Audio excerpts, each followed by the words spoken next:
Hello everybody, it's Dawn and welcome back. And today we're going to be doing the first of 3 projects from PAPERCRAFT Society Box number 30, which of course has been produced in association with the RSPB. And I'm going to start with this beautiful paper, which was one of the papers in the pack. And we're going to make a relatively simple card. And for this, we're going to use this as our card base. And all I'm going to do is literally fold it in half and crease it like that. And I have used this absolutely gorgeous border die, this flower border die. It was so nice I couldn't not use it. And what I've done, I'll show you, before I show you how I've cut it, I'll show you how I prepared my paper. Now this is just cartridge paper. A little tip, if you're going to use this die, it's fantastic, but I'd avoid using it on thick paper or thick card because you might find it difficult to cut, especially if you're using a manual machine. Now this is just a piece of cartridge paper, as we said.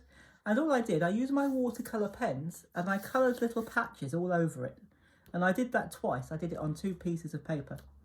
Oh, I suppose, yes it is. It's called cartridge paper. And then I laid my die down like that, face down, with the cutting edge facing the paper. I ran it through my machine. I actually ran mine through 4 times, and mine's an electric machine. And when it comes out, let's put it up there.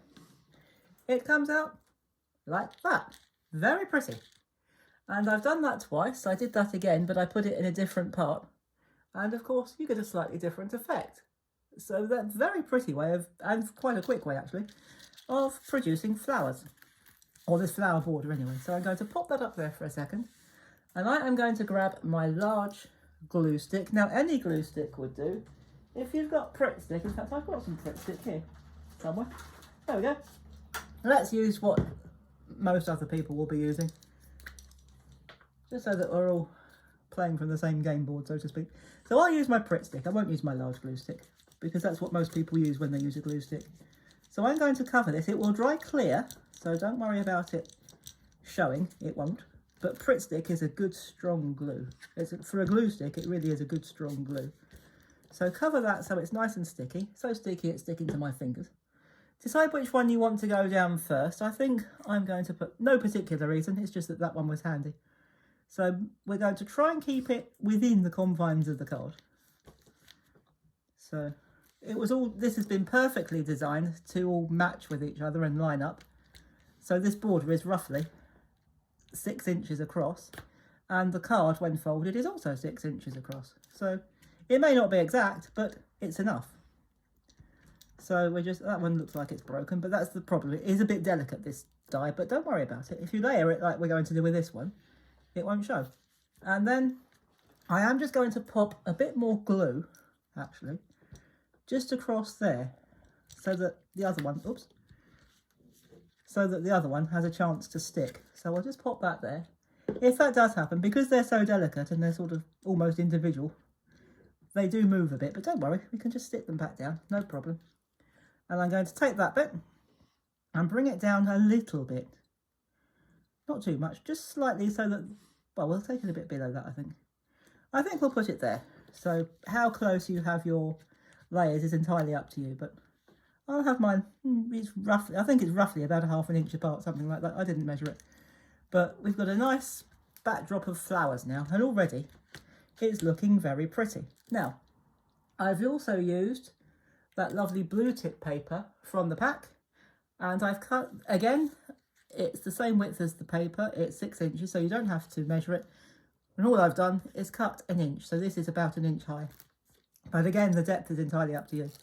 And I've got some foam tape on the back, which I'm just going to take the backing tape off, and I'm going to line that up with the bottom edge. This is going along the bottom, and it covers up those bars where the joins are from the flower die. So once you've done that, you can't see those joins and it looks fabulous. Now the only other two more things I've used, I have used, if I can find it, oh, it's underneath my stamp, it's underneath my die set. I have used this, it's a hare. Some people call it a rabbit, but I think it's a hare, but hare or rabbit, whatever you want to call it, him.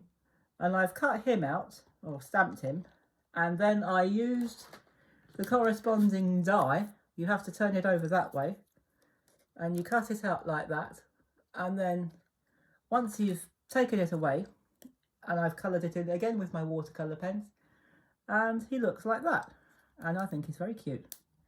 And again, I've just popped him up on foam tape, and I'm going to take the backing tape off, and I think I'm going to put him not right to the edge, but about there. And again, I've used just one more of the stamps. As we've got a hare or a bunny, let's call him a bunny, I have used the stamp "No Bunny Compares to You," which I thought was so sweet.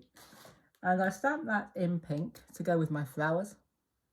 And I've just used a rectangular die to cut it out. And once more, I've put it on foam tape. I'm going to peel the backing off, and I think I'm going to put that about there. I'm just going to lay it gently before I press it down. Yep, I think that's about right. So we're going to press that down, make sure everything's good and stuck. If some of these flowers stay slightly raised, that's absolutely fine. And it should stand up nicely. It does, excellent. So there is our card. There's our first project all done. Now, because it says "No Bunny Compares to You," this could be for any occasion. It could be for a birthday, it could be for a wedding anniversary, it could be for anything. It could be just to say that how much you care about somebody. But I'm going to give this to my husband Graham, who, it's our wedding anniversary in just over 2 weeks, and I don't think anyone does compare to him.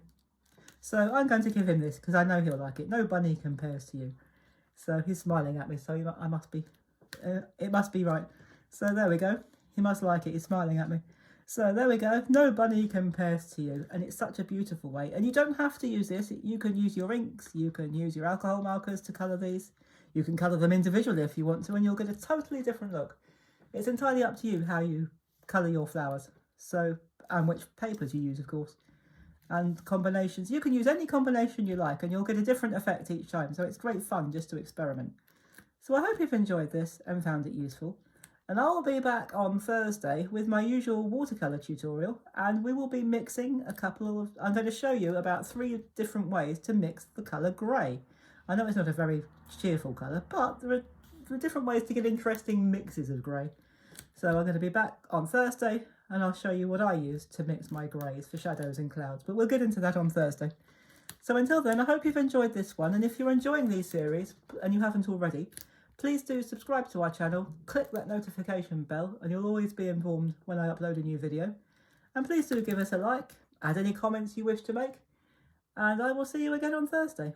And in the meantime, thank you so much for watching, I do appreciate it. Take care everybody, have fun, happy crafting, and happy painting. See you soon.